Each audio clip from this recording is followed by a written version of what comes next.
here. And being the MD of Scholastic Asia, you have so much experience in the world of books, and it's truly inspiring to all of us. And you're a very successful person. So we wanted to know, how do you define success in your professional and personal life? That's a tough to begin with, right? How do I define success? I think it's still something that I'm striving to achieve, right?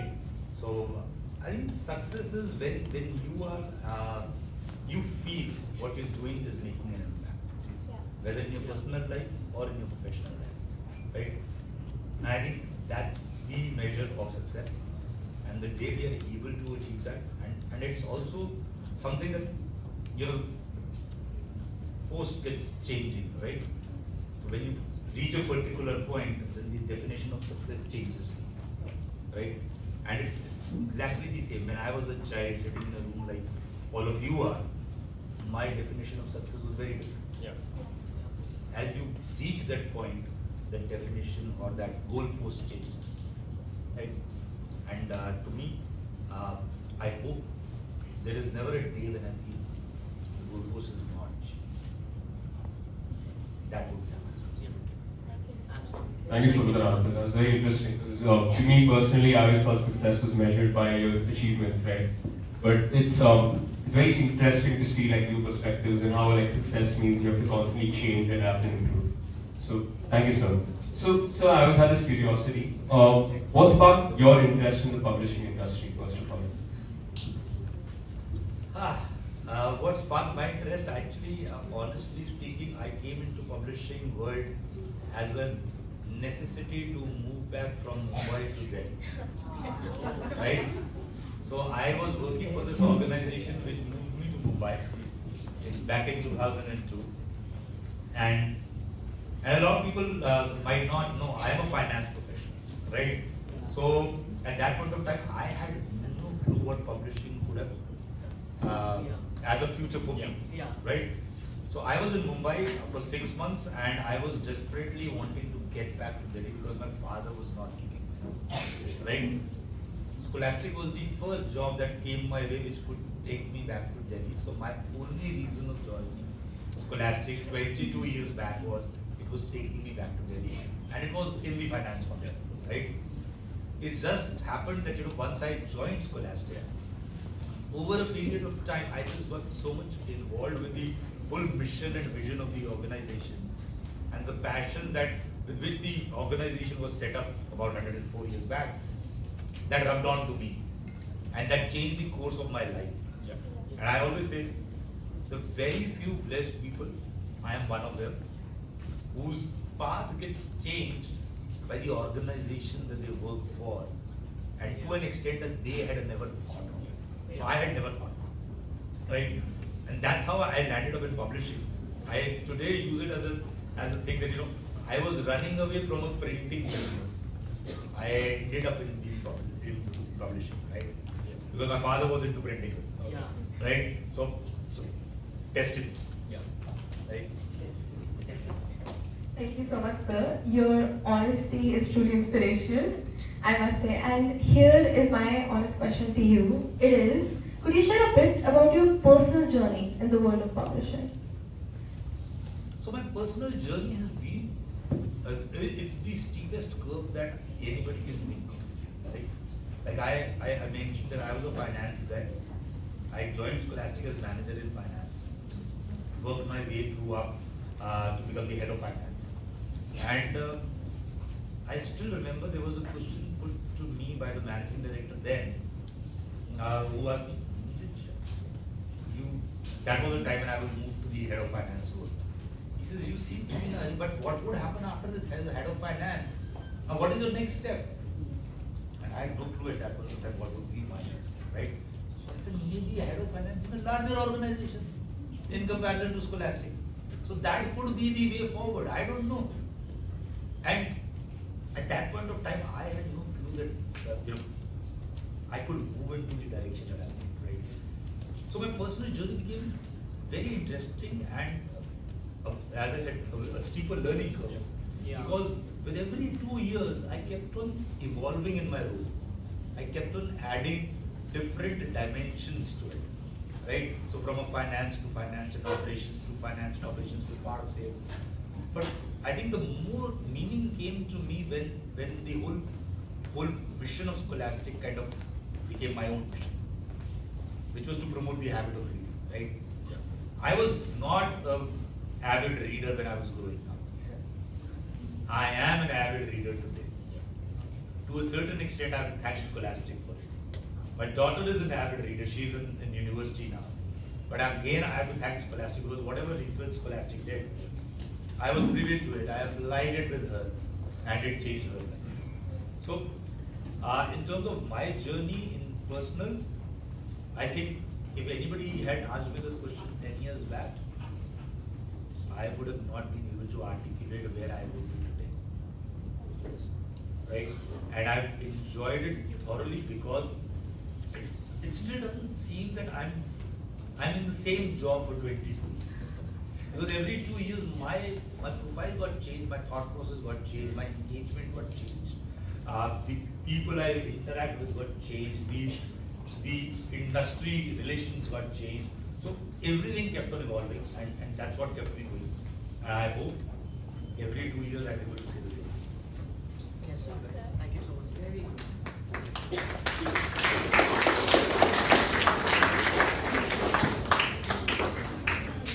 So, sir, you talked about how important the next step is and how you are aligned with the mission and vision of Scholastic. So, partially out of my own curiosity, may I ask, what's your vision for Scholastic Asia over the course of the next 5 years? So my vision for Scholastic Asia would be very simple, that how do we continue to make an impact in the lives of children, which we've always been doing, but at the same time, the additional thing that I'm taking forward from now onwards is how can we make an impact in the lives of teachers? Because I think whatever we've gone through achieved in terms of impact on students, the major contributor in that journey is going to be teachers. Right? And a lot is dependent on how can we impact their lives so that they in turn can impact students. Right? So a lot is being thought through in terms of now. So for my next level, and I would be happy to say here that actually this is the thought process with which Scholastic was set up in 1980. How do we impact what teachers are supposed to deliver in the classroom? And that's where we saw reading was a big gap, and we started focusing on reading. Now today the whole thing is how can we go back and impact every child in this country or in this world. But for that, if we try to do directly to children, it would be a difficult process. But if we are able to take the teachers along with us in that journey, then it becomes far easier for us to do it. Right? So the whole focus for the next 5 years would be what are the new innovative things that we can bring in for teachers so that they become the agent of change for children.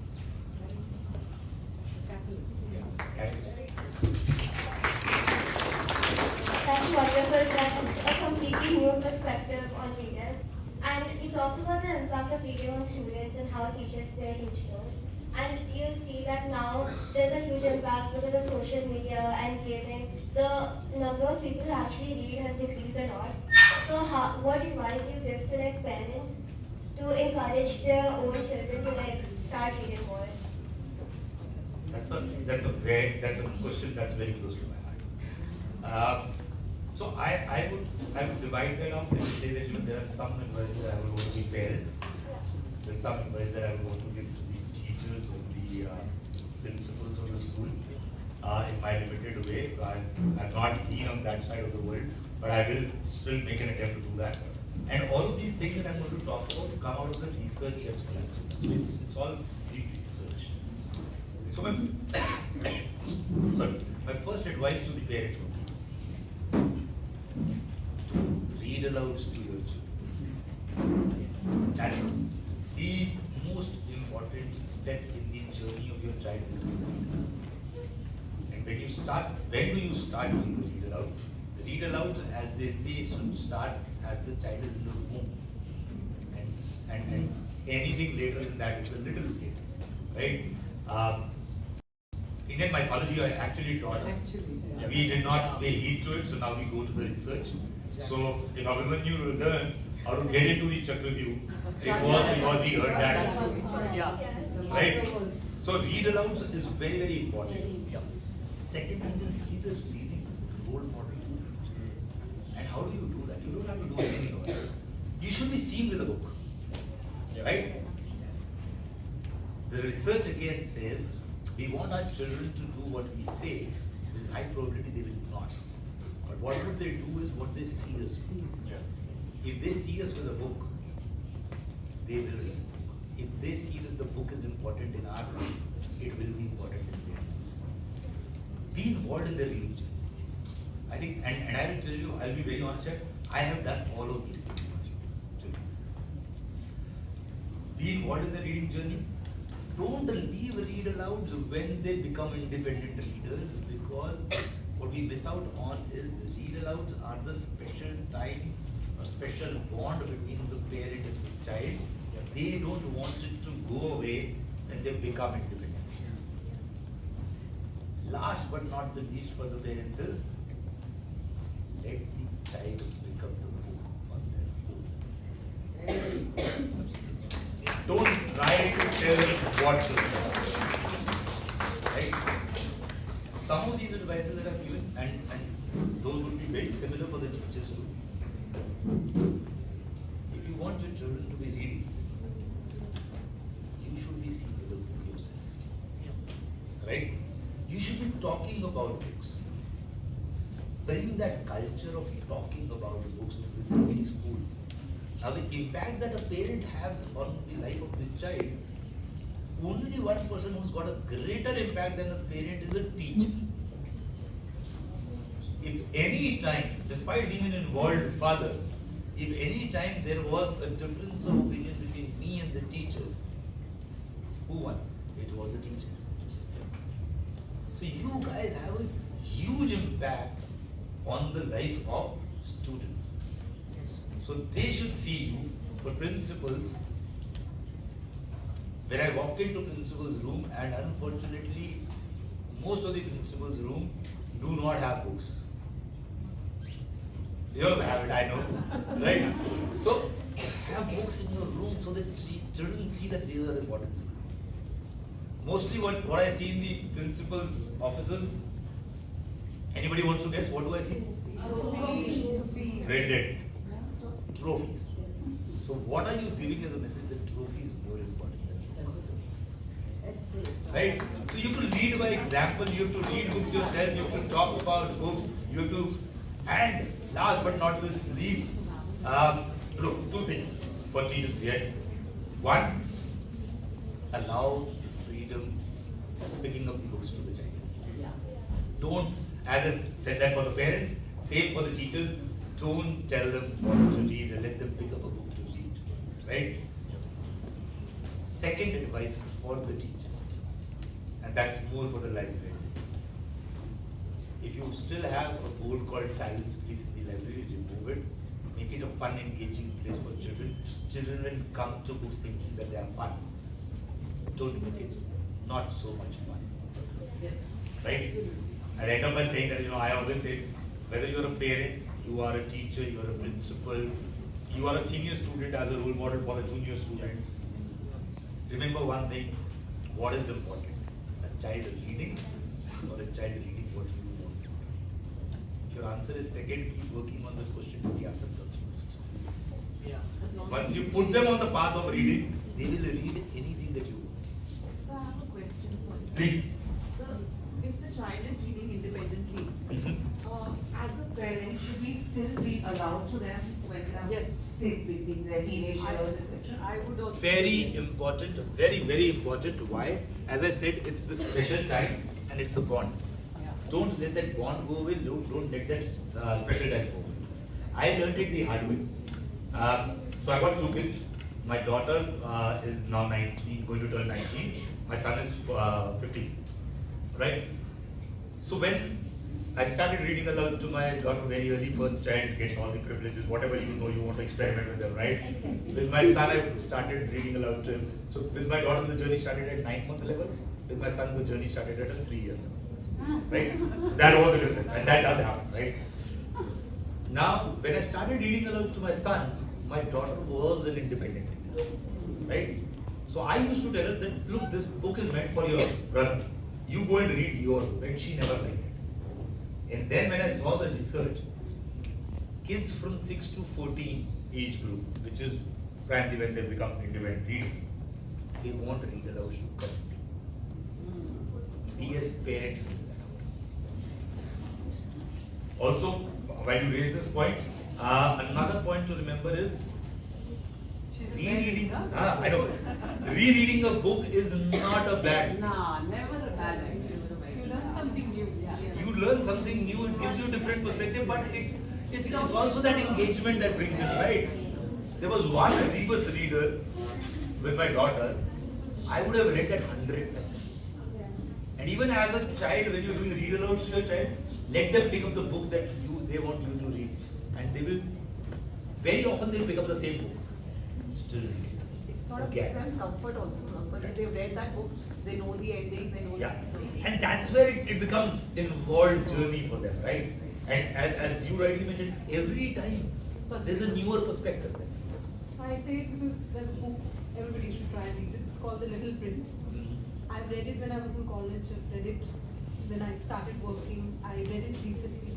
Every time you will gather something new. Yeah. And it stays with you. So, but what it means to you and what you understand from it will be different on your own.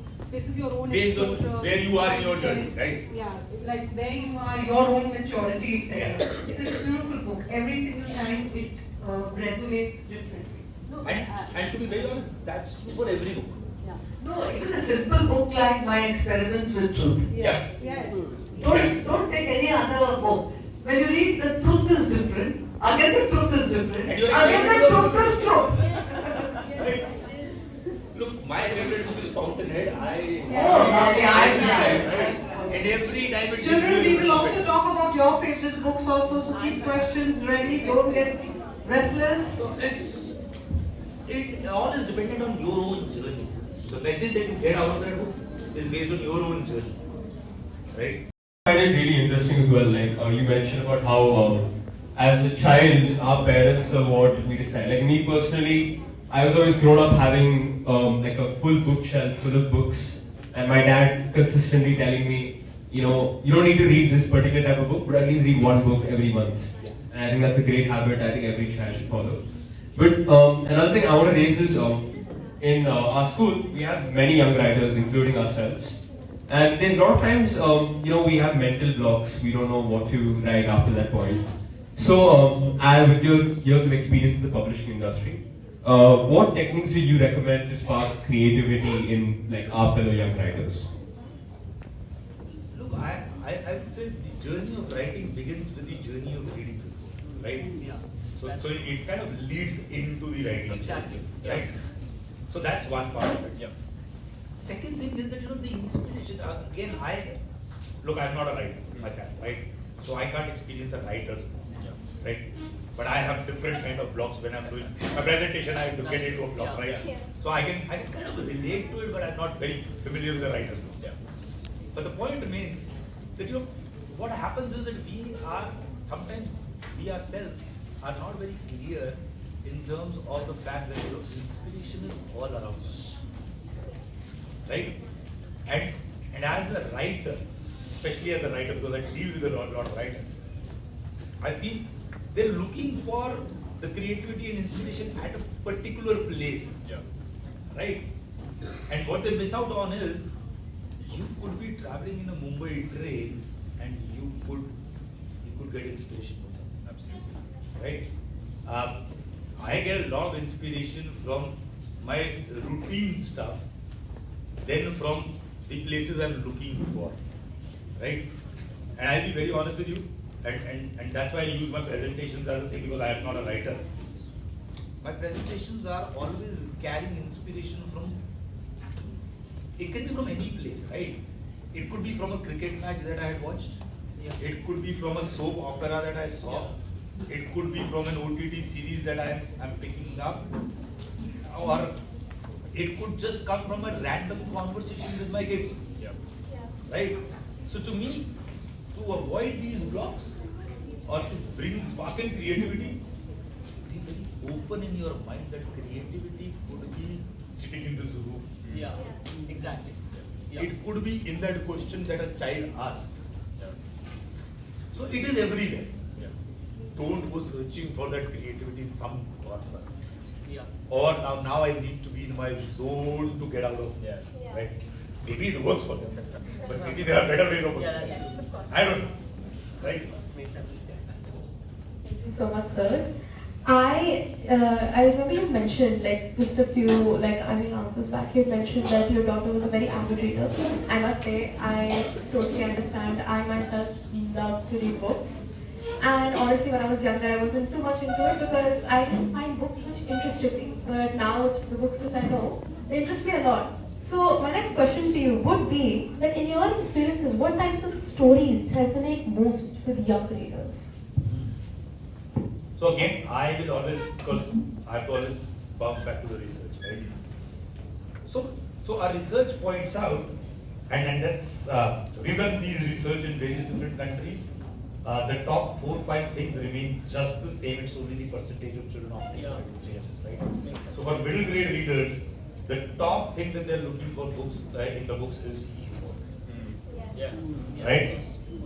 Second thing is teaching them something new, and please don't misunderstand this as anything related to academics. Could we could not. Teaching them something new, right? Characters that they would want to be like, strong, brave, doing certain things, right? Some kind of a mystery or challenge to solve, right? Now again, different readers will get interested in different kind of books, right? Yeah, that's true. Like my daughter had different interests. My son, who unfortunately did not take up reading in that way, but when there was a time when a 24-page book for him was too much, Yeah, that's right? And then what sparked his interest in reading was the graphic novels. That format attracted him. So it could be a format, it could be a storyline, it could be anything. But you know, the humor, teaching me something new, characters that I would want to be like, mystery or something to solve, remains a standard. And I'll tell you, when I saw that research, and I was trying to plot all the middle grade readers which do well. Geronimo Stilton by Scholastic, Diary of Wimpy Kid by Penguin, Horrid Henry by HarperCollins, Bad Guys, Tom Gates, Dogman again by Scholastic. Look at all these books. Are they humorous? They are. Yeah. Do they have characters you would want to be like? Barring Wimpy Kid, nobody wants to be like, right? I assume so. Barring Wimpy Kids, all of them have got a character that you would want to be like, Pictures also, right? yeah. Pictures and all those to interest you. Is it teaching you something new? Yes. Are they solving any problem and anything new? Yes, they are. And they're humorous. And you can relate to them. Like Tom Gates has got a younger sister, a maths teacher. Everybody can relate to it, right? So if I see today's generation, all of this research is correct. If I go back to my own time, one of my favorite used to be the Chacha Chaudhary. You guys will relate to it, it might not be able to. Oh, good to see that they still relate. The Chacha Chaudhary in our time was a great book. Why? Because Chacha Chaudhary का दिमाग computer से तेज चलता था. कब computer किसी ने देखा नहीं. Yes, sir. Sabu came from Jupiter. We did not have as much knowledge about Jupiter as you have, right? So it was either the Khali kind of Sabu or a short, weak kind of a character called Chacha Chaudhary who had brains, right? They were together solving the problem. Humor was there, solving the problem was there, character you would want to be like was there, and they were solving the problem. So has it changed? It has not.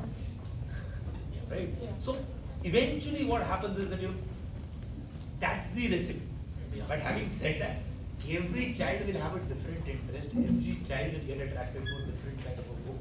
Some would get attracted to a biography, some would like non-fiction books, some would like fiction books, some would like the format of graphic novels because it's appealing, it makes it easier to consume, right? And that's where the reason comes, let them pick up the book for themselves. Because when you pick up the right book, you will 86% chance that you would complete that. Yeah. And if I tell you to read a book, Yeah. the chances go down to like, in my daughter's case, it went down to 0%.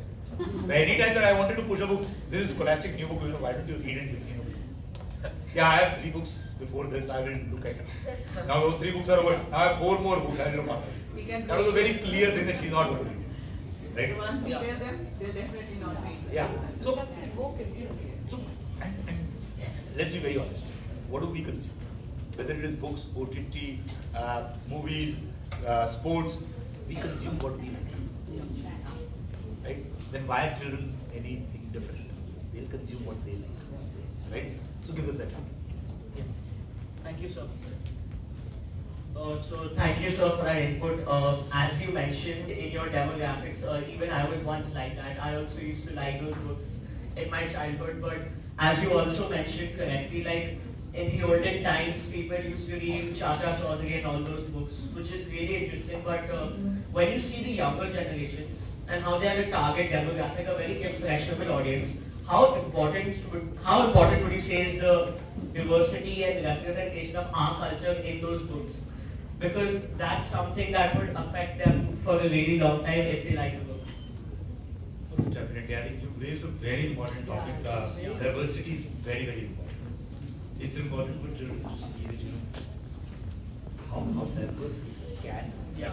Right? Because if we don't introduce them to it, and unfortunately, that's where I feel a lot of work is required, both on the cultural side of it and diversity side of it. Because we still consume a lot of things that are coming from the Western world. Right? So when you're consuming things coming from the Western world, then what happens is that you are more exposed to their culture, their definition of diversity. Our definition of diversity could be very different. Yep. Right? Because we as a society, and actually if you look at it, which is a more diverse society than an Indian society? That's Which is the culturally more rich society than India? Right? Unfortunately, we've not been able to put it in the right way for children to consume. And that's something that I'm carrying back as an agenda for myself in terms of how do we bring that whole flavor of Indian culture, the diverse society sees, so that kids are able to appreciate that better. Right? Again, very personal example. My daughter probably knows more about Greek mythology than Indian mythology. Because the books around Greek mythology are available in a way that they can consume. But books around our mythology are still limited. Right? Especially from the children's perspective. So a lot of work is happening there, which is good, but a lot more has to happen there. And I am sure we've taken it up ours. Other publishers are also doing it. So soon you will start seeing a lot more there. But excellent question. Yeah. Because that's a work in progress. Makes sense. Thank you, sir, for such an insightful answer. And to now lighten the mood of it and to engage the young readers more, what are some of your favorite childhood books, what you have read, and how have they influenced you? So look, books always influence you. That's one statement that I would always say, right? My childhood books, I started my journey with these comic books like Chacha Chaudhary. At that point of time, there was Motu Patlu, then Pinky. Then there was a detective series called Rajan Iqbal, Yes. right? That was very hot at that point of time, right? Then my journey went towards the famous 5, Enid Blyton, Secret 7. Then from there it moved to Hardy Boys. That used to be in our era. That's where the shift happened. Girls moved more towards Nancy Drew. Boys moved more towards a very gentle pickle, right? Towards Hardy Boys. And after Hardy Boys, my journey stopped. Right? My journey actually stopped. Hardy Boys. Because anything that was given to me after that, probably I did not understand. Right? And what I used to say, I did not understand. Then I picked up again into reading post my graduation, where my journey went towards Dan Brown's and Agatha Christie's. So I was always interested in those kind of books. Then it went towards Ayn Rand. Right? So Fountainhead was, it still remains my favorite book. Atlas Shrugged I've not read. I read four pages of Atlas Shrugged before I read Fountainhead. And I said, I don't like it. Yeah. Right? And I have still not read it. The surprising thing is, I have still not found courage to read it. But, so it went there. Then I read a lot of these inspirational books, right? So self-help books, those kind of books. My newfound love is picture books. Picture books. The large format picture books. I'm not even going towards the comics which are beyond that. Picture books are my newfound love. And one thing that I feel is that, you know, we've actually been very unjust to picture books by saying that these are meant for toddlers. Yeah. Picture books are meant for all ages. I love picture books. And I would have read more picture books now than I read as growing up as a child. I read all the, not because of my job, because I'm in children's publishing, but because I'm intrigued about what's happening, right? So I've read Geronimo Stilton, which was not existing when he was growing up. I've read Bad Guys, I've read Dogman, I've read Diary of a Wimpy Kid, because I feel there's so much to take away from those books too, right? Yeah. So I read all kinds of books. I take a lot of inspiration from books because, you know, for me, books are something that you know, they give you message, that's one. But they always give you a different message at a different time. Yeah.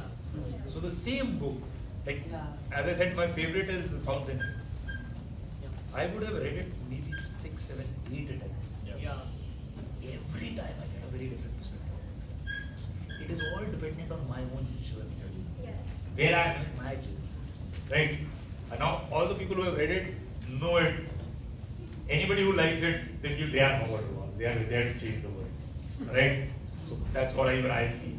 Whether I am changing or not, that's a separate matter. But you get into that zone. And again, there's so much to pick up from. Yeah. And I think a meaningful hour spent with a book, you will have 2-3 things to pick up. And what more do you want? And where I am today, it is all because of the books that I've read, or the inspiration that I picked from other sources. Because I'm a man who just loves telling stories. And for telling stories, you need to have stories. That's true. Right?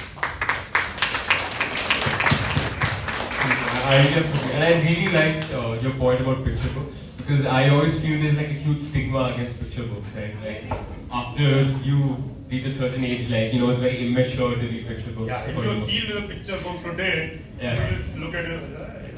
Exactly. अभी तक picture book ही पढ़ रहे हैं. And I definitely think that needs to change because you can always take something from that. So we have so many young students, especially from 6th grade onwards today. I would also like to know this.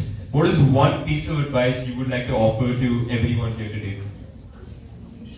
One piece of advice is very simple. Be yourself. Look, we all are different individuals.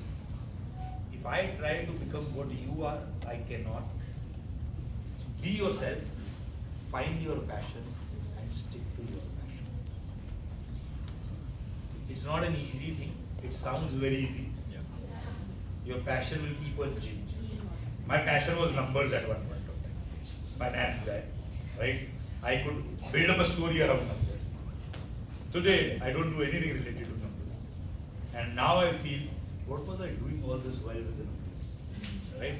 So your passion will keep on changing, keep on evolving. But be true to yourself. Compare yourself with your own self. Enjoy. That would be my message. Oh yeah, I can't give any academic Thank you, sir. I think that's all the questions we have from our panel. So thank you so much, sir. Thank you very much. You can introduce yourselves. Yes. I am Anshita Agarwal and I am in 11th grade right now.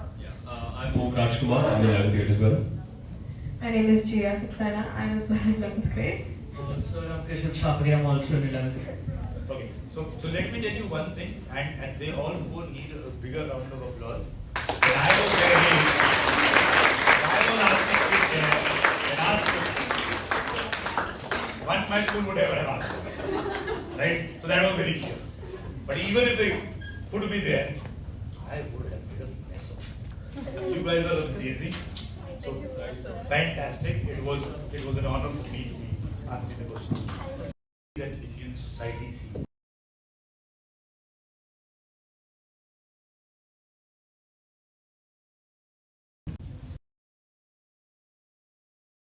Learn to understand descriptions. Like sometimes you say that picture books are important, right? So how will they ever understand the descriptions that in the books? And the pictures keep showing them. In a picture book, there are pictures which tell you a particular story at one point of time, but those pictures could be telling you a very different story at a later date. Right? Second thing is that there are also speech bubbles in the picture books, right? Which are actually narrating the story that the author wants to complete. Right? Now, there is so much to learn from it, and I'll give you with an example. And that first of all, let me tell you, that was a very, very intelligent question coming from a young boy like you. So, like one of my favorite books is called. One example I'll use is which has got very limited text. It's called No David. Right? Now, this whole picture book is all about the journey of a David, which is all of us have gone through that journey. My son is in 7th grade.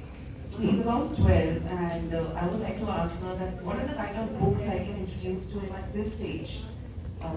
Reading Tom Gates and David Williams and Tyler Hohendickett and all the ones that you mentioned. Yeah. So I just wanted to sort of, as a parent, want to introduce him to new books from the genre so that he can become more diverse. Sort of. So, first of all, I would stick to my advice that I gave before, that that you take two books. Right? What you can do is some things that we can't do directly, we should do it silently. I always believe that we should do all the things silently. Right? What you can do is you can carefully place some books. Right? And let him see those books. So he's in the audience right now. Oh, wrong place to ask the question. So where are you, Mr. Kapoor? Can I see you? Right?